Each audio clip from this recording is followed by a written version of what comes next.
आमच्यान म्हणूं येता हे कुटूंब क्रिस्ता सांगाता चलतालें आनी एकामेकाक बोरवाशाची खुणां जातालीं आनी न्हूच एकामेकाक पूण आमी आयकलां ते भाशेन दुसऱ्यांच्या गोरसांक पावून दुसऱ्यांकूय ह्या कुटुंबाची वांगडी बोरवाशाची यात्रेकारां जातालीं.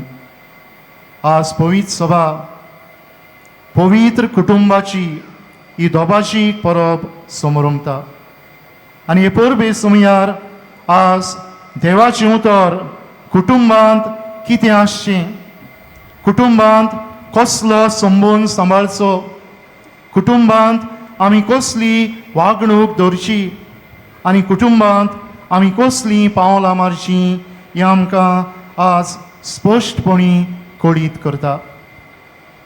आयच्या दुसऱ्या वाचपांत आवय बापायक, पोती पोतिनींक आनी भुरग्यांक तांचे जबाबदारी विशीं उगडास केला.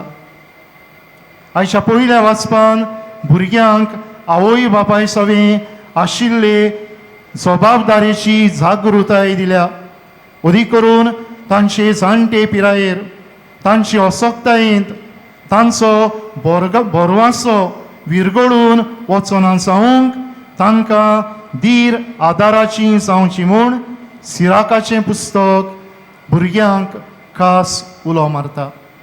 जाल्यार आयचें शिव वर्तमान आमच्या कुटुंबांक एक फोलेर कसो, एक व्हडती देख कशी नाजारेचें कुटुंब दवरता.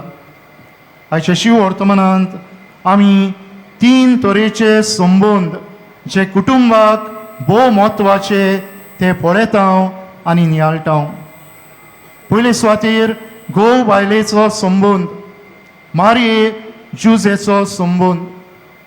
ती सुखान तशें दुखान एकामेकाक वांटो दितात, भाग घेतात.